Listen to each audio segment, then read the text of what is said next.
trouble they sleep, Yanga go wake up. That is the lyrics from popular Afrobeat, Fela Anikulapo Kuti. You know, I've always said it and I've repeated it. And if you want to believe it or not, well, give it a try. You could be from a polygamous family, or you have experienced having several women around you as a man. It is not a joke, it is not easy. There is nowhere a man can claim or say or believe that two women, three women as wives at home is the best of the best in life. Definitely, you will experience double, triple of what you would have experienced if you had one woman. Hell knows no fury than a woman who is scorned. Oba Elegushi like every other king. Oba Elegushi like a Muslim. Oba Elegushi like an African who believes that having more than one wife is the way to go. We know this is culture, this is tradition, but we know the reality and the truth that it does not go down well. Particularly if you've had your first wife for a very long time. I mean, probably you met yourself in secondary school, in college, or you've been with that person when you were not famous, popular, and all of that. You know what it is. Once you begin to ascend and probably get more money or fame, and you now choose to bring in another woman, that's your first wife. See you as a sellout. See you as a betrayer. That is just what it is. Nothing more. Because whenever they have issues or quarrel, or even if the other person does not mean it, if that person offends her, the first wife, she's going to tag it like, no, I'm going to magnify this. This is disrespect. This is nonsense. It used to be me and my husband. That is what has brought about all that is happening right now. And it is even more. We all know that Sekina, the first wife of Oba Elegushi, has only three young girls. Now, Oba Elegushi's first wife, Sekinat, is making it clear to everybody, you know, if you decide to bring in another woman, your first wife on a good day, I'm not saying a man and a woman without any extra woman does not have terrible issues and even that could lead to death. No, I'm not saying this does not happen.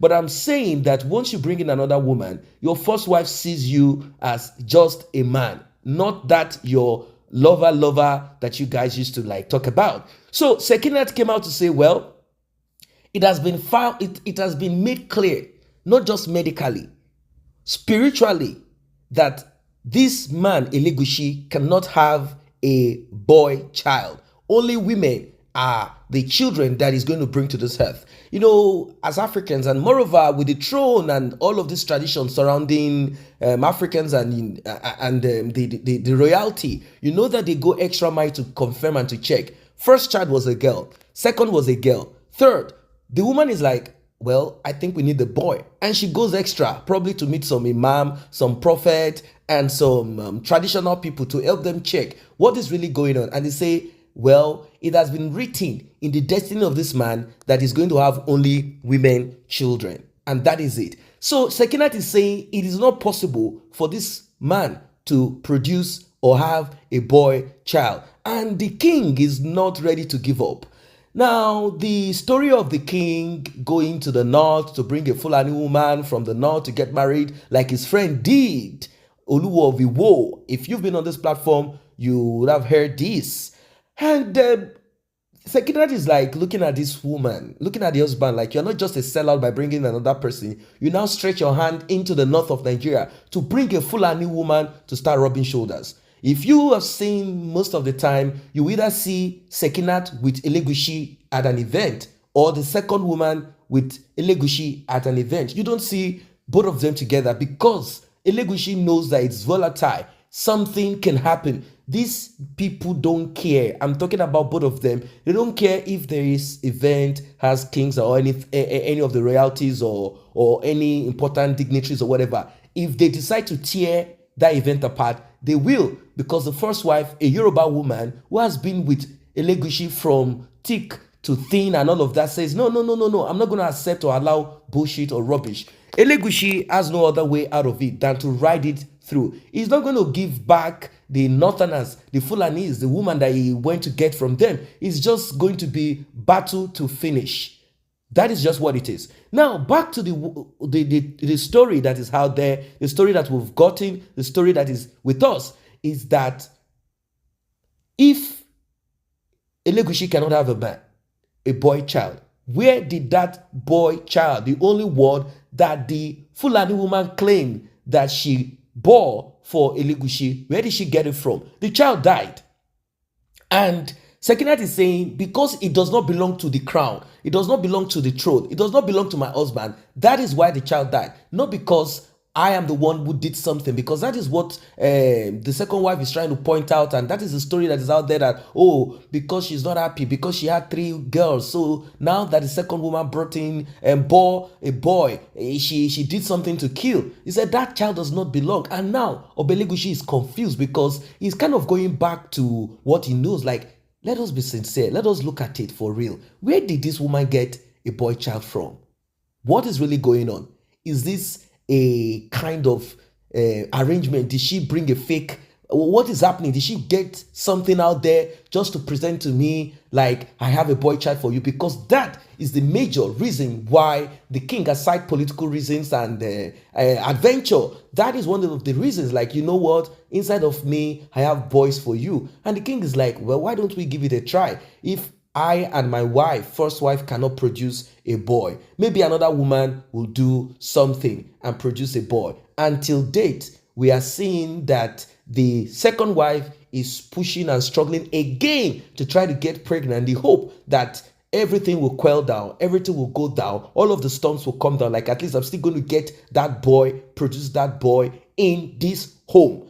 And you know what it is? Yoruba analysts and people who have looked deeper into traditions and culture, they've looked at it and they say, look, what we are seeing is this. These Fulanis are trying their best to make sure that they target the throne of the Yorubas.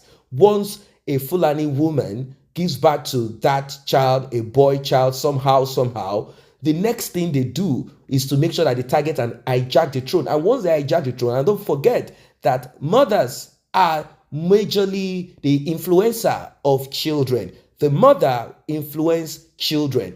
If the Fulani woman indoctrinates, influences that child, it means that the child will always bend to the side of the mother, the Fulani side. And we are talking of reality, we are talking of Yoruba culture and tradition. So it's something that a lot of people cannot even come together to agree on. They are like, no, this is not supposed to be. If you want to take on that throne, you cannot do this, you cannot do that. And these kings are saying that they are the supreme, they are the custodian of whatever it is, and they can do and undo. And that is what we are saying. And that is why majority of them have lost the respect that people have for them. Now look at what is happening.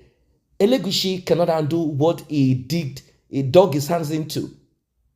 He can't handle it. Maybe if he had stayed with the first wife, maybe there won't be any of this. But because he himself is like, I need a boy child. I need a heir to the throne. I need a man. I need someone that will bear my name. I don't want just girl. I want a man. I want a boy. That is his own personal issue. So he felt like, wow, why don't I have one and one together? Let me stretch my hands and do a political thing and also probably get an extra. For example, if you look at the people in the north, you will never find them getting married to a Yoruba or Igbo woman. You don't find it. But only the ones in the southwest of Nigeria, the new kings, they are the ones doing it. Obelegushi is not broke, it's not poor.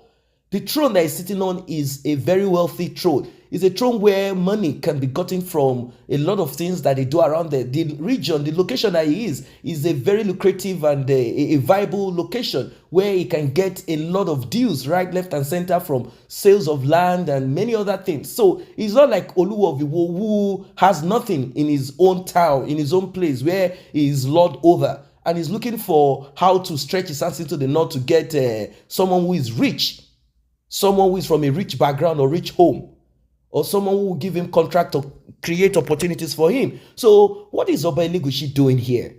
What is he doing? There is a lot deep things that Sekinat revealed. There is a lot of things that is happening right there. And I will keep you guys posted. I will keep you guys updated on this because a lot of things is going to still happen in that throne. Elegushi himself, if he wants to, do the right thing, he should come to realize that tradition, and as someone who is upholding that royal seat, there are things that he knows that he shouldn't do.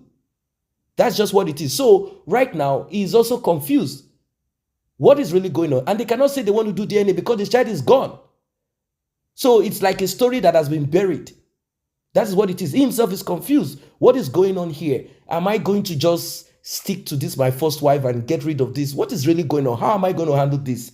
What am I going to do with myself and my life? Am I just going to keep on keeping on until everything? But you know what it is? The fear is there already that the Fulanis have found a way to penetrate the Yorubas by connecting themselves to the kings.